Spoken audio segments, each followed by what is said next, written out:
The following is a Hoop Ball presentation.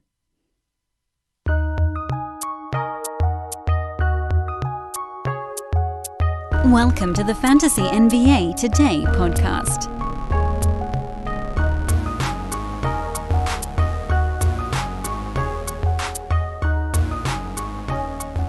Well, if you were waiting for the Pacific Division to be over, congratulations. Last week is done. This week is just beginning. What's happening, everybody? Welcome to Fantasy NBA Today. It's your Monday edition, afternoon style again, as we bounce around the actual release time on these pods.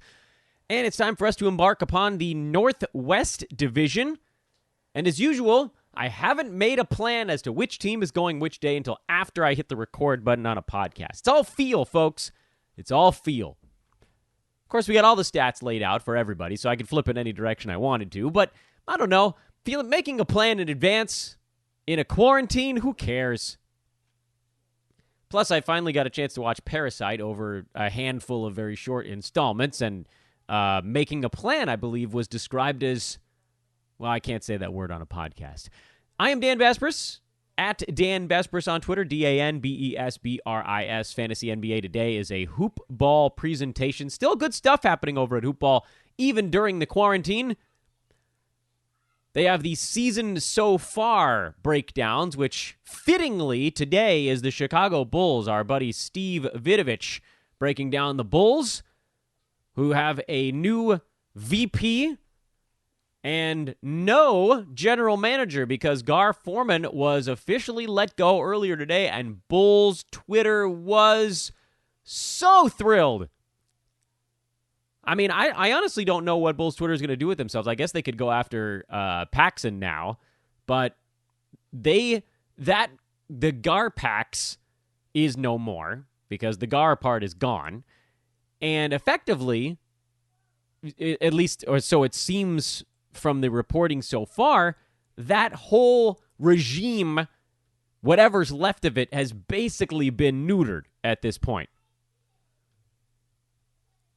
Arturas Karsanovas is the new executive VP of basketball operations for the Chicago Bulls. He's there to shake things up. He has already said that he wants to play at a better pace. So what does that mean for Jim Boylan? You can find all of that in the article from Steve Vidovich and at the Hoop Ball Bulls podcast. Greg Mraz had an episode come out today. He's going to have another one middle of this week on the firing of Gar Forman. And it's great. That's all that really needs to be said about that podcast. It's great. Greg Mraz is a fellow minor league baseball broadcaster emeritus like myself, like Brandon Marcus here at Hoop Ball. I'm collecting MILB broadcasters at this point. So you know the quality is going to be outstanding because all we minor league broadcasters or former, we had to learn how to self-engineer 140 games a season. So a podcast, drop in the bucket. You can follow the Hoop Ball Bulls Twitter feed at Hoop Ball Bulls. You can follow Greg at Greg D as in dog, Mraz, M-R-O-Z. Greg D. Mraz. It's a fantastic podcast. He's very, very good at what he does. And there's a lot of content over there on the Bulls because they're one of the only teams in the NBA with stuff happening right now. Other news from over the weekend, not much. Hoop Ball also had a New York Knicks breakdown from over the weekend. If you're into that. Our guy Surio did a waiver wire pickup of the year column over the weekend. So there's still stuff. That's the thing. Like we're still chugging out some measure of content here at Hoop Ball. I hope you guys have an opportunity to check some of that out. Also, it was reported first thing this morning, I believe, that the NBA is looking at effectively a 25-day ramp-up toward games, whenever that might be. Now, I don't want people to misinterpret this news because it doesn't mean that they're starting today. It's not, hey, April 13th, 25 days from now, that's when things will begin. No, because they still haven't opened up team activities in any capacity. But the plan is that once things are safe to begin, and you have to really wait until You can get stuff going. There's going to be a bunch of virtual stuff. Players are going to be doing individual workouts to try to get their conditioning back up. Then there'll be group workouts, team workouts, full practices, and then games. So that's the 3.5 week plan back to games beginning. Now, whenever that is, that could be a month, 2 months. We heard Adam Silver say that he would like the NBA season basically to be done in any capacity, whether that's starting and ending with the playoffs or playoffs plus some regular season games by Labor Day, which is the first week in September.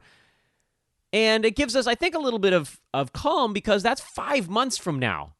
We're mid-April. You could almost call it early April because we haven't hit the middle of the month quite yet, 30-day in the month. We're a couple days away from that point.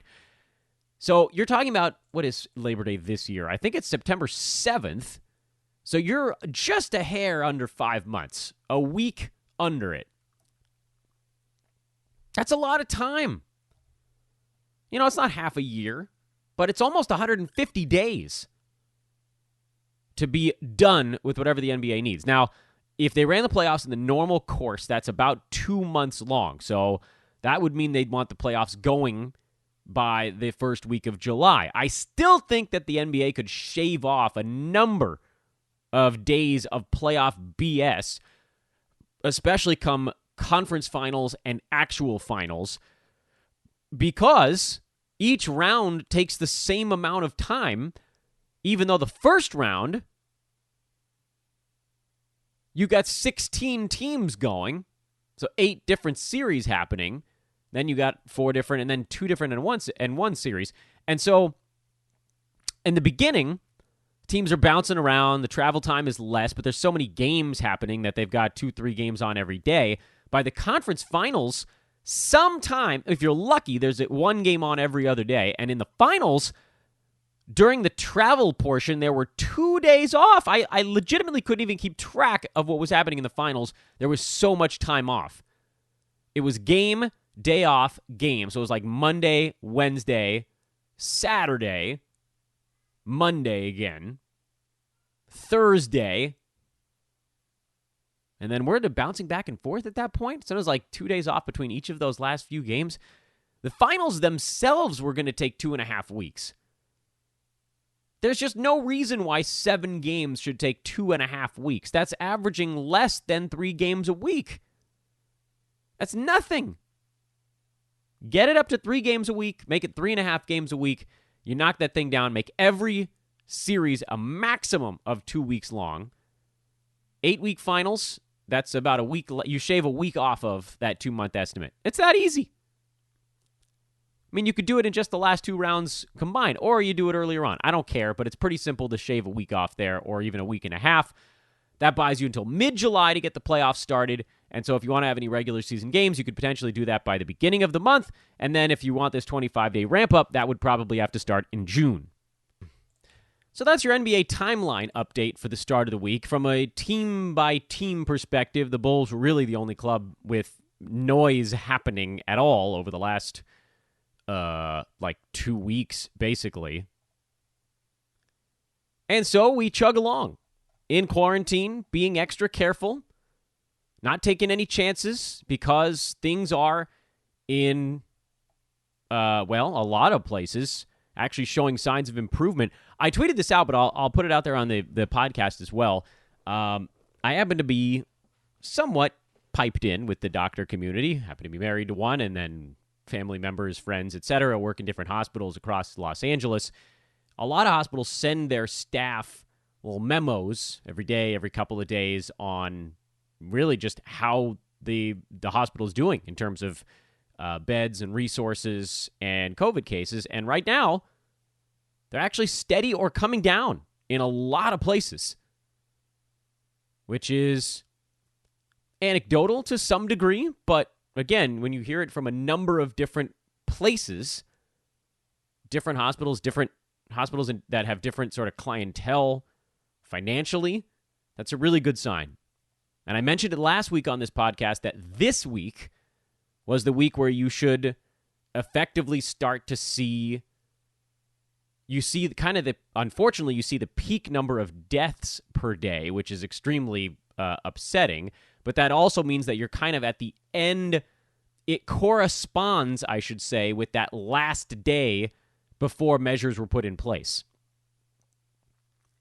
And the Bay Area put measures in place right after the NBA was suspended. California, writ large, put measures in place a couple days after that. So we're just a couple days away from seeing what would likely be the maximum death number per day.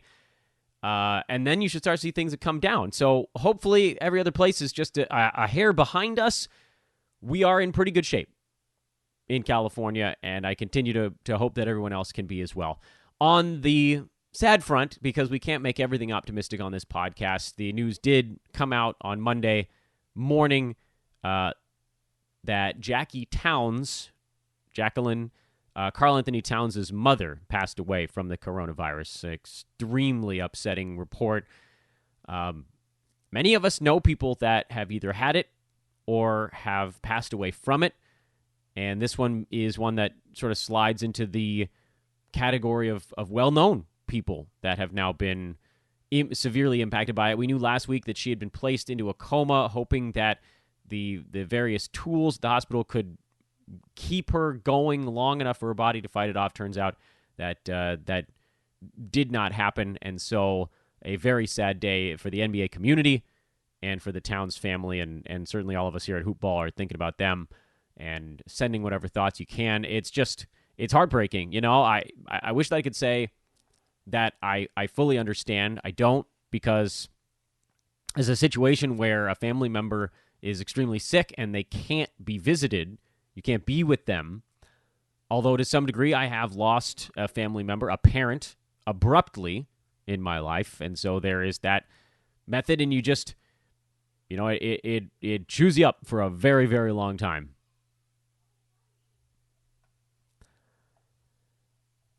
Let's talk about the first team in the Northwest Division as we begin our tour of the second division here on Fantasy NBA today. And that team is, Dan rolls a 5-sided die, the Portland Trail Blazers. Why not?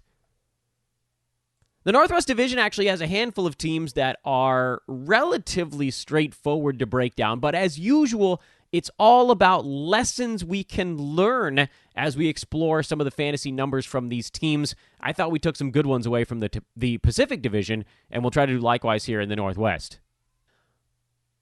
First things first, we'll work our way down the chart. Number one on the Portland Trail Blazers was almost Hassan Whiteside, but not quite. Damian Lillard, the 6th-ranked player in fantasy sports this season, a robust campaign that saw Dame shoot 45.5% from the field, 89% high volume number at the free throw line. His other stuff was outstanding as well. 29 points per game for Lillard. Almost 4 3-pointers per game. That's a career high. The scoring, by the way, was also a career high. Right around his normal defensive stat number, about 1.4 combined per game. Turnovers were pretty close to his career mark. Assists, a career high as well, 7.8 on that ledger. Rebounds right at his career mark. Everything with Dame this year was what you hoped for, and then some. He was better in almost every category that you thought, is there any way he could squeeze a little bit more out of this one? And the answer this season was yes. Now, some of that has to do with the fact that the team was decimated by injuries. Yusuf Nurkic missed the entire season, which we knew was coming, so that wasn't a surprise. CJ McCollum was largely there and playing this year, so it wasn't that. But for Dame, he just got more efficient. He hit more of his three-pointers. He took more of them, but it didn't really kill his field goal percent. He got better at two-pointers. His three-point percentage was tied for the highest mark of any season in his career. Free throw shooting is always great. Maybe a little bit lower, but not a marked difference between 91 last year and 89 this season. Highest free throw total on a per-game basis. His highest usage this year. Largest number of field goals made per game. Field goal attempts was a career high. And his assists were about 1 higher than any season before. You look at it and you're like, how could he squeeze something else out? And then he did it. Now, the beauty of Damian Lillard, and a lot of folks would like to crow about a win on Dame, but I think we all had the same general idea with Lillard, and that is he's going to play as often as humanly possible. He played in 58 of Portland's games so far this year. out of, I think, 67, if I'm not mistaken, 65 games the team had so far. So he did miss a handful with the groin deal going into the All-Star break and then a couple weeks coming out of it. But you know he's always going to play anytime he can. And the reason you drafted him, largely in that he generally went right behind Jokic, so in that 7 or 8 slot in most drafts, was, hey, look, we don't expect him to be the number 7 or 8 per game guy, but he's probably going to play 75 games or more, and that's going to give you the peace of mind with a guy like Dame to throw him out there. His entire career has been built on the fact that he really just doesn't miss time. Played all 82 games his first 3 seasons, 75, 75, 73, 80 last year, and then 58, and was basically on pace to be in the mid-70s again this season. If he played the rest of their games, he'd be right around 75. Presumably, he'd miss a couple in there, call it another 73, something like that. And then he went and he exceeded expectations on the per-game note. So this one is a little bit of good fortune, but also we talk about when you make these picks early, you take guys that aren't going to ruin your team. Even if Damian Lillard hadn't been this good, even if he perfectly replicated last year at 26, 7, and 3 3-pointers and put himself around the turn effectively, I believe last season Dame was number 11 on a per-game basis. If he's number 11 on a per-game basis and he plays in about 75 games and you drafted him 8th, he's going to be around number 8.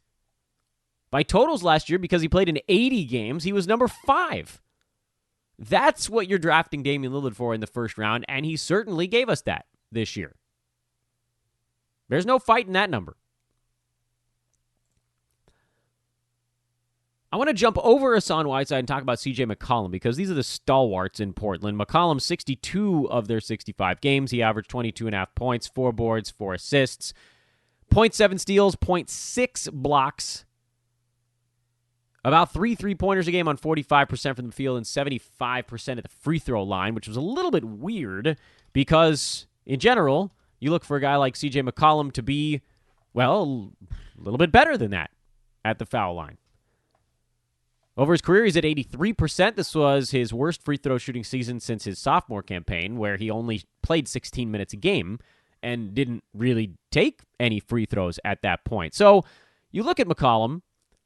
This was his highest number of shots attempted in his career, and some of that was, again, because Portland was down a number of bodies this season. So he averaged the second highest scoring for his career.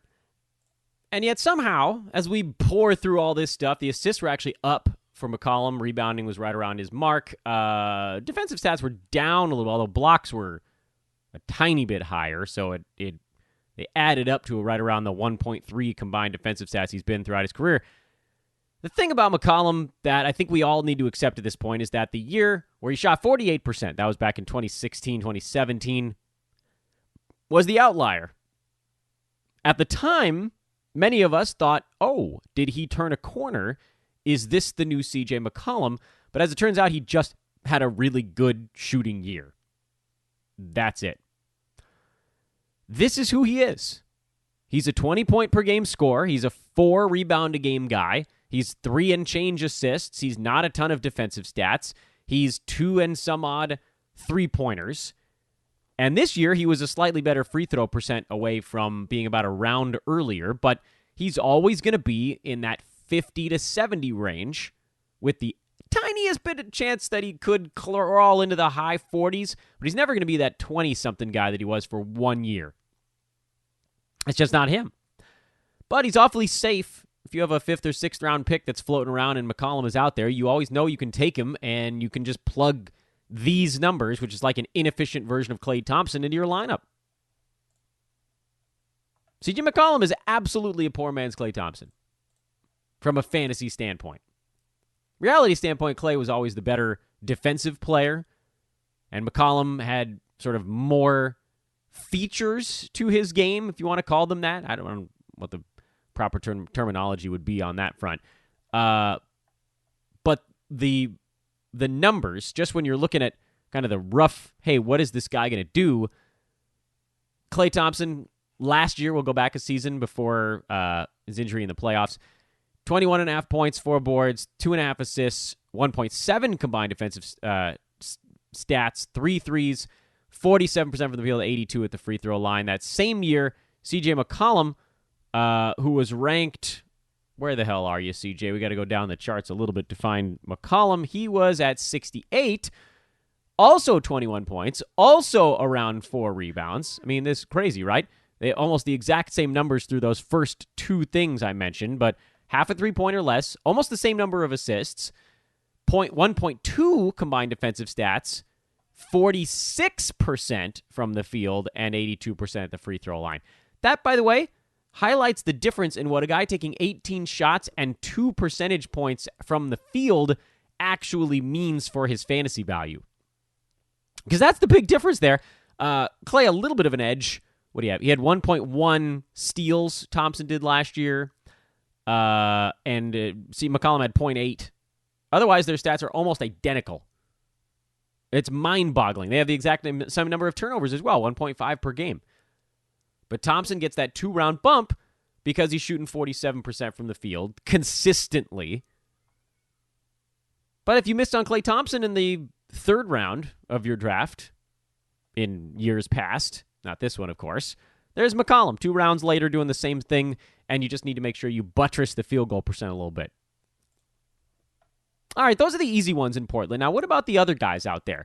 Portland lost all sorts of bodies this season to injury. Zack Collins missed the entire year. Jusuf Nurkic missed the entire year. Or Collins played in 3 games. I should apologize. Rodney Hood played in 21 games before he went down. We got a lot of things to talk about. First, let's talk about Hassan Whiteside, the beneficiary of all of this stuff. Well, one of them. Carmelo Anthony would be the other. Hassan Whiteside played in 61 games for the Blazers to this point, averaged 16 points, 14 boards, a NBA high 3.1 blocks per game, 62% from the field, and 68% at the foul line. That was a number that was a little bit higher about a month and a half before the season ended. He cooled off a bit at the free throw line, and that dropped him from top 5 to number 8. But overall, the fact that he was a first-rounder this year was an unbelievable get, and I think you could probably argue successfully that he was the best pick in all of fantasy sports. And I admit, I was petrified of Hassan Whiteside because I had him last year, and he shot 45% at the free throw line and tanked a bunch of my teams in the process. The thought with him was always, if he could make his free throws, he can rocket back up inside the top 30 because he blocks shots like a maniac. And he did.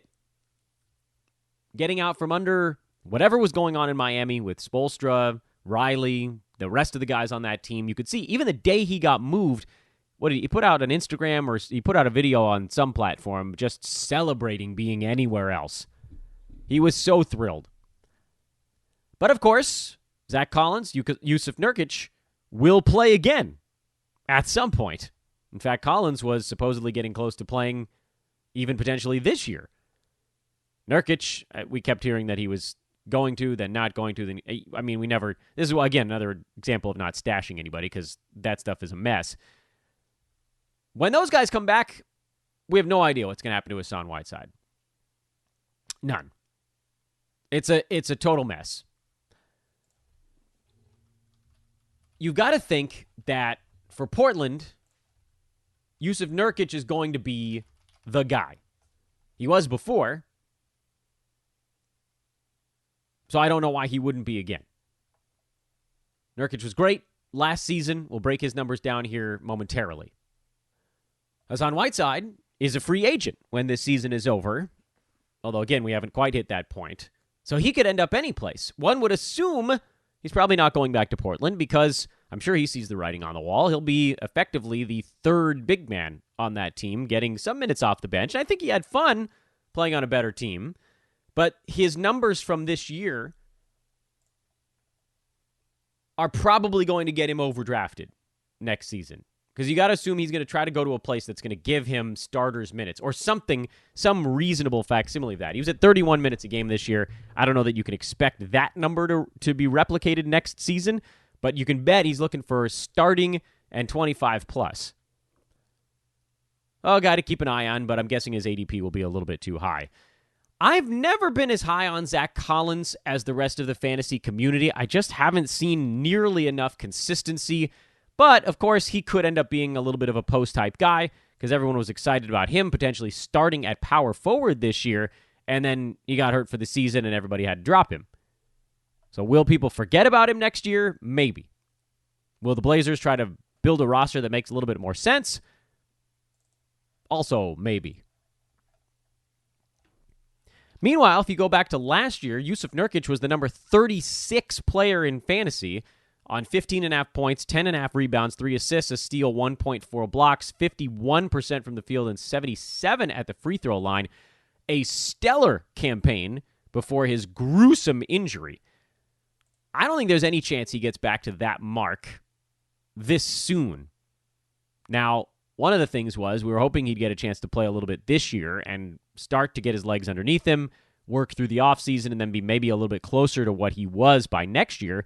But this weird stoppage, you just wonder how much time he's going to have to actually get his wind. He's another potential post-hype guy, an injury dude you could stash for this entire season, or, if you're in a keeper-type format, or you just hope that he falls a bit in drafts next year. I don't think he's going to fall. I think people remember the beauty of his season before he got hurt, and it makes me think that he's going to end up going a bit on the early side. Carmelo Anthony, doesn't really matter where he is. He's not a 9-category guy. We've been down this road too many times. Rodney Hood, same kind of thing. He just doesn't do enough besides shoot efficiently from the perimeter. There aren't enough opportunities for him with this roster. And then the other note on Portland was a midseason acquisition, and that was Trevor Ariza, who actually became a pretty useful fantasy player with the Blazers. I figured he'd be right around the top 100. He was more like a top 80 guy with Portland, putting up numbers not that far from what he did with Phoenix, a little bit more opportunity. He was somewhere in that 11, 12 points per game, couple threes, 5 boards, good steals numbers, not taking a ton of shots, but just being generally useful at a position on the floor that Portland didn't have anyone they wanted to use full time. That, I'm going to say surprised me. I thought, top 100, I missed by like a round and a half on that one. Regardless, he is actually signed for another year. But now it comes down to how much of his activity was due to Rodney Hood missing the rest of the season. Do you want to deal with rotating those guys in and out if Hood comes back? Because Rodney has a player option for next year for about $6 million, and he probably will take it, considering, I guess we ought to say. Right? Because he's been out with an Achilles, so he might come back by the middle of next year. That's a tough one to come back from. If he does, how much are they going to play him? So believe it or not, you might have this weird, I'll take him in the 14th round Trevor Ariza thing where the people in your league might assume you're only going to get a month or two out of him, and you might end up getting 3 or 4 months out of him if Hood is delayed in his return. Do they throw these other guys into the mix? Guys like Anthony Simons, who did play 65 games and 21 minutes a game, Gary Trent Jr., these guys are more technically guards than forwards. It seems like they like Ariza. Just based on what we've seen so far this season with Portland, they're playing him 30-some-odd minutes a damn game. 35 minutes a game, I think, over the last 3 weeks prior to the season getting shut down. So we bounced around a little on this Portland roster because there's a lot of things to consider on this Portland roster. The thing is, on a review standpoint, I don't care about Carmelo Anthony, who, by the way, actually had been not terrible over the last 3 weeks prior to the suspension of the season, but overall, because of his field goal percent leveling off, he's going to be a 9-category detriment. Ariza, he's been in. McCollum, Lillard, Whiteside, obviously they've been in as well. The best thing I think we can do with Portland is to try to make some educated guesses about next year. No Whiteside, so Nurkic is going to have a decent role, probably overdrafted. Collins still hasn't shown me any consistency, but if he goes in as the starting power forward, you might as well take a flyer on him late. I wouldn't go much earlier than that because he's not a high-usage guy. Ariza actually has an opportunity again as a late-round guy with a little bit of upside on the kind of the 3-and-D department.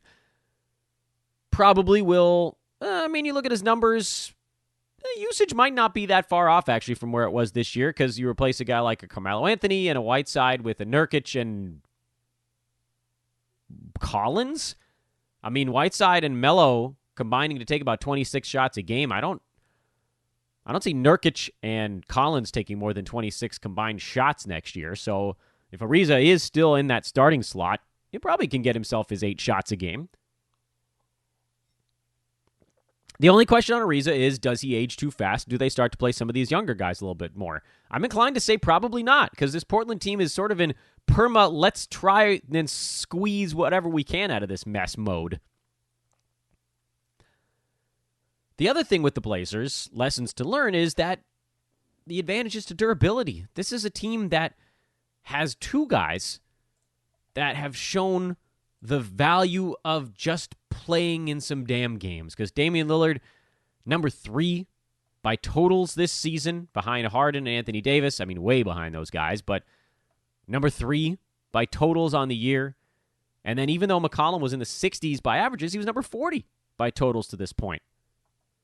So there are clear advantages to taking guys that have over a nice long track record of just playing in most of the games. You don't need to play in all 82, and you don't need to play yourself into an injury, but the advantage to drafting safely in certain spots is really important.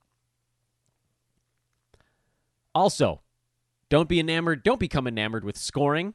Carmelo Anthony giving us another reason not to value points too highly. Don't forget about injured guys and definitely track their ADP. And then old men like Trevor Ariza, still hanging on to value somehow. You know he's going on the Dan Vespers list of guys to keep an eye on for next year, and we'll wait and see what his role will be when we get to that point. Questions or comments, hit me up on Twitter at Dan Vespers. We'll get this podcast posted here in the next couple of minutes after finishing recording. This is Fantasy NBA Today, a hoopball presentation. We'll continue our tour of the Northwest Division tomorrow. This is your Monday show. Hope you enjoyed it. Hope it gave you a little reprieve. We'll get back at you tomorrow. So long, everybody.